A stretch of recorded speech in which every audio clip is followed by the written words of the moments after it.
ॐ अज्ञानतिमिरान्धस्य ज्ञानञ्जनशलाकया चक्षुरुन्मिलितं येन तस्मै श्रीगुरुवे नमः। हरे कृष्ण। भगवद गीता अध्याय 14 प्रकृति के 3 गुण, श्लोक संख्या 27। ब्रह्मणा हि प्रतिष्ठाहम् अमृतस्य अव्ययस्य च शाश्वतस्य च धर्मस्य सुखस्य एकांतिकस्य च। और मैं ही उस निराकार ब्रह्म का आश्रय हूँ जो अमृत्य, अविनाशी तथा शाश्वत है और चरम सुख का स्वाभाविक पद है।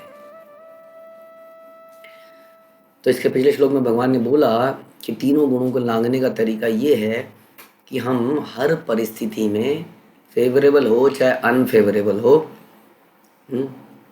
अविचलित भाव से पूर्ण भक्ति में प्रवृत्त रहे, भक्ति में सेवा में लगे रहे। ऐसा व्यक्ति प्रकृति के गुणों को लांघ जाता है और ब्रह्म के स्तर पर पहुंच जाता है। तो ये ब्रह्म क्या है, इसके बारे में प्रभुपाद भी इसमें श्लोक में चर्चा कर रहे हैं और भगवान भी बता रहे हैं कि ब्रह्म वास्तव में क्या है। अगले श्लोक में, आज के श्लोक में भगवान कहते हैं मैं ही उस निराकार ब्रह्म का आश्रय हूँ। यानी कि गोल जो है वो ब्रह्म नहीं है। और ब्रह्म क्या है? ब्रह्म वो जगह है जहाँ न जन्म है न मृत्यु है, जन्म मृत्यु जरा व्याधि से परे, भौतिक संसार के परे। आपने देखा होगा जब सूर्य आता है सवेरे, तो सूर्य आने के बहुत देर पहले ही, मेरे को लगता है आधे घंटे पहले ही, एक रोशनी से होने लगती है, आभा से आने लगती है, पता लग जाता है कि हाँ सूर्य आने वाला है कि नहीं? क्योंकि सूर्य उदय हुआ नहीं है लेकिन रोशनी हो गई है पहले ही। वैसे ही भगवान के धाम में जब हम पहुंचते हैं तो सबसे पहले हमें जो मिलता है वो मिलता है भगवान के शरीर की दिव्य ज्योति, कांति, जिसको ब्रह्म ज्योति कहते हैं। लेकिन सूर्य की जो सवेरे की जो रोशनी निकलती है उसके आगे सूर्य भी है। ऐसा नहीं है कि सूर्य नहीं, क्योंकि सवेरे सूर्य दिखता नहीं है कहीं पर, कहीं दिखता है नहीं दिखता है। कोई सोचे कि यही है जो है, जो अज्ञानी व्यक्ति होगा, जिसने कभी देखा नहीं होगा, सोचेगा हाँ ये रोशनी है, लेकिन आदमी को पता होगा इसके पीछे एक सूर्य है जो अभी दिख नहीं रहा है। वैसे ही इस ब्रह्म ज्योति के पीछे भगवान है। भगवान यहाँ कहते हैं बड़ा ही साफ साफ, पता नहीं कैसे इतने संसार में गलत धारणाएं फैली हुई हैं कि ज्योति ही सब कुछ है, ज्योति में ही मिल जाना है। यहाँ लिखा है ब्रह्मण ही प्रतिष्ठाहम्। हाँ, कि ये जो ब्रह्म है, निराकार ब्रह्म, ये इसकी प्रतिष्ठा, इसका आश्रय मैं हूँ। यानी कि इससे पिछले श्लोक में जो हमने सुना कि हमें हर हाल में भक्ति में सेवा में लगा रहना है और व्यक्ति ब्रह्म तक पहुँच जाता है, तो वास्तव में हमें करना क्या होगा? अल्टीमेटली जो भक्ति में सेवा की बात करी गई, वो सेवा किसकी करनी होगी? उस भगवान की जो कि अर्जुन के सामने खड़े हैं। अदरवाइज हमने सुना है ब्रह्म भूता प्रसन्नात्मा ना सोचित न कांक्षति, कि जो ब्रह्म के स्तर पर पहुंच जाता है वो व्यक्ति कोई लैमेंटेशन नहीं करता, कोई इच्छा नहीं करता, लेकिन अल्टीमेटली वो उस स्थिति में भगवान की भक्ति, मद भक्ति लभते परम, उसके बाद वो भगवान की भक्ति प्राप्त करता है। जैसे कि एक और एग्जाम्पल आता है कि ज्ञान से हम ब्रह्म तक पहुंच जाते हैं। हाँ, ज्ञान लेते रहते हैं, हमें समझ में आ जाता है कि ये संसार नश्वर है और हमारा ये शरीर एक दिन मृत्यु को प्राप्त करेगा और हमें अल्टीमेटली यहाँ से मुक्त होना है, जन्म मृत्यु से मुक्त होना है। इतना हम ज्ञान से समझ जाते हैं, लेकिन उतना इनफ नहीं है, उसके आगे भी बहुत कुछ है। तो ब्रह्म की स्टेज में अगर हम पहुँच भी गए, उसके आगे मद भक्ति लभते ब्रह्म, उसके आगे भक्ति करने की आवश्यकता है। ये बड़ा इंपॉर्टेंट है। जैसे कि हम सुनते हैं चार कुमार बहुत ज्ञानी व्यक्ति थे, योगी थे। वो अपने ब्रह्म ज्ञान से वैकुंठ लोक में चले गए, लेकिन समहाउ उन्हें पता कुछ नहीं था कि भक्ति किसको कहते हैं, प्रेममयी सेवा किसको कहते हैं। समहाउ भगवान की ऐसी लीला रही थी, तो भगवान के 7 द्वार पार करके कोई व्यक्ति जा नहीं सकता है। ये 4 कुमारों पर विशेष कृपा हुई कि वो पहुंच गए। लेकिन जब वो पहुंचे और उन्हें भगवान के दर्शन किए और भगवान के चरणों में, गले में माला देखी, चरणों में तुलसी की सुगंध सूंघी, तब उन्हें असली एहसास का हुआ कि भक्ति किसको कहते हैं, प्रेम किसको कहते हैं, भक्ति में सेवा किसको कहते हैं, और वहाँ से उनका हृदय बदल जाता है।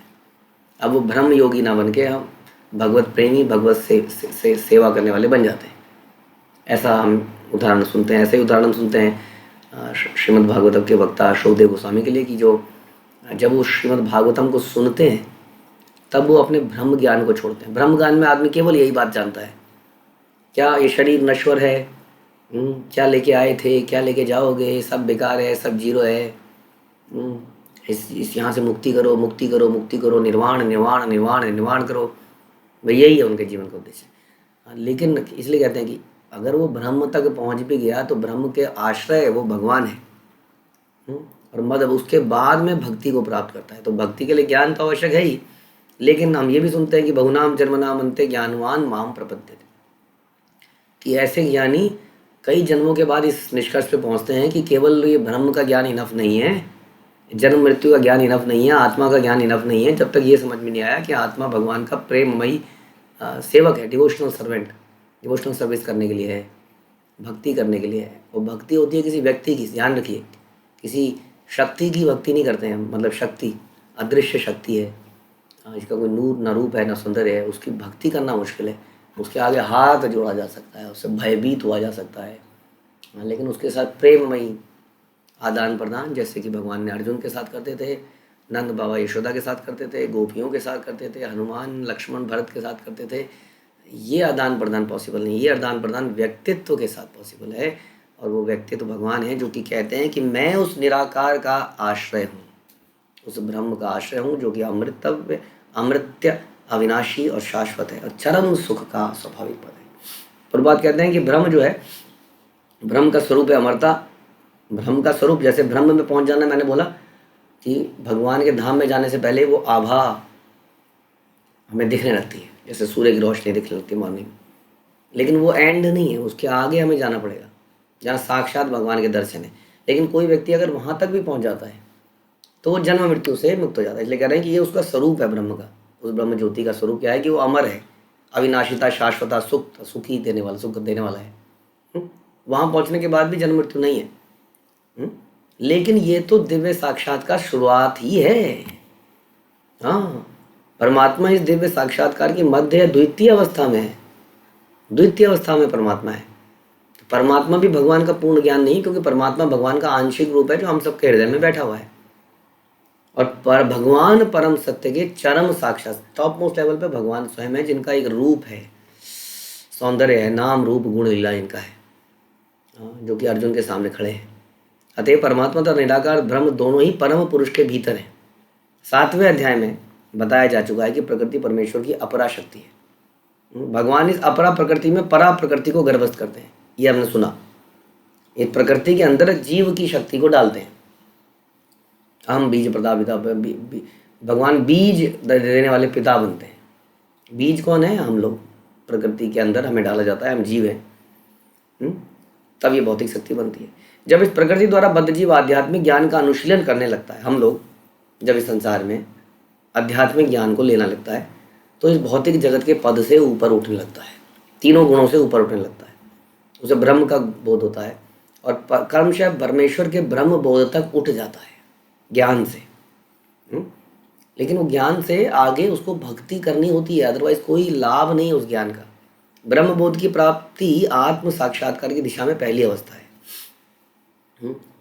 यदि वो चाहे तो इस ब्रह्म पद पर बना रहे, और धीरे धीरे परमात्मा के साक्षात्कार को, फिर भगवान के साक्षात्कार को प्राप्त हो सकता है धीरे धीरे।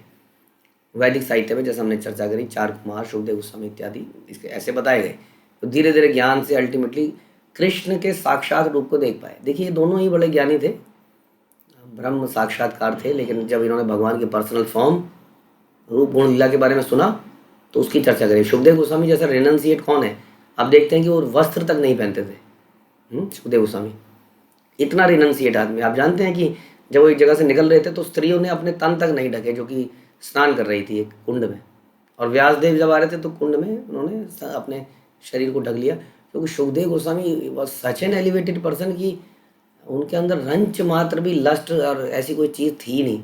ऐसा व्यक्ति भागवत सुनाता है, सोचिए, जो कि कृष्ण की बाल लीलाएं, चोरी चकारी, मटकी फोड़ देना, गोपियों के साथ छिछोरापन करना, जैसा कि संसार वाले सोचते हैं, हाँ, लेकिन वास्तविकता में परम प्रेम के वो लक्षण थे, उसको वो समझ पाए। यानी कि वो कितनी उच्च वस्तुएं होंगी जो कि एक रिनंसिएट व्यक्ति जो कपड़े तक नहीं पहनता है, टोटली रिनंसिएट, वो ऐसी लीलाओं का बखान कर रहा है। यानी कि कोई स्टोरीज नहीं है फिल्मी, तभी तो बखान कर रहा है। तो उसका एग्जाम्पल दे रहे हैं कि ब्रह्म के ऊपर ये अवस्था है, इसको प्राप्त करना चरम अवस्था है। परमेश्वर ने बता रहे हैं 6 ऐश्वर्य होते हैं, और जब भक्त उनके निकट पहुंचता है तो 6 ऐश्वर्यों का आदान प्रदान होता है। राजा का सेवक भी राजा जैसे ही रहता है, राजा के साथ रहता है। राजा की थाली जैसे राजा के लिए बनता है वही बचा हुआ वही भी खाता है। राजा एक महल में रहता है, वो भी एक महल में ही रहता है, किसी छोटे कमरे में चाहे। तो अतएव उसी तरह से बता रहे हैं, इस प्रकार के शाश्वत सुख, अविनाशी सुख तथा शाश्वत जीवन भक्ति के साथ साथ भी चलते हैं। भगवान के भक्त भी भगवान के साथ ऐसा ही धीरे धीरे ये सब चीज़ें प्राप्त करते चले जाते हैं।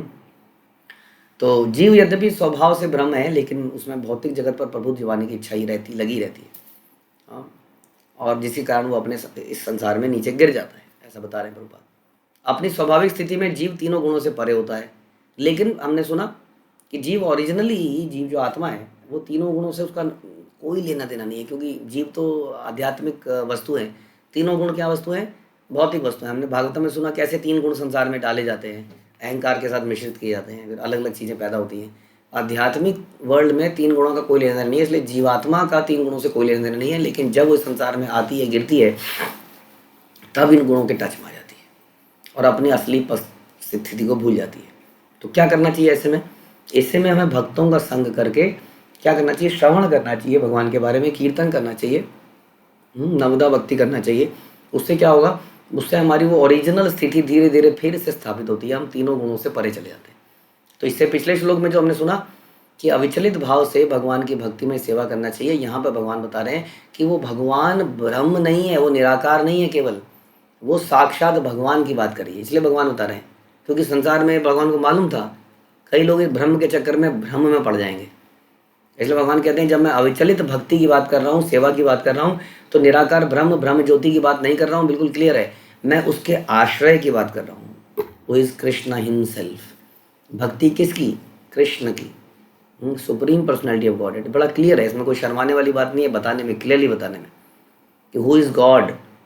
हाँ, इसमें कोई वेग स्टेटमेंट देने की जरूरत नहीं है, may be he is God, may be आपके मत से वो भगवान हो सकते हैं, आपके मत से वो भगवान हो सकते हैं, सबका अपना अपना मत है। हाँ, ऐसा होता है क्या? पिताजी तो पिताजी होते हैं ना, पिताजी में भी मत होता है क्या? मेरे मत से मेरे पिताजी वो होने चाहिए, मेरे माँ मारे झापड़ मार के। लेकिन जब अंडरवेयर भी नहीं पहनता था ना, तब मैंने ही सिखाया सब। आज तू बता रहा है मेरे हिसाब से कौन पिताजी है?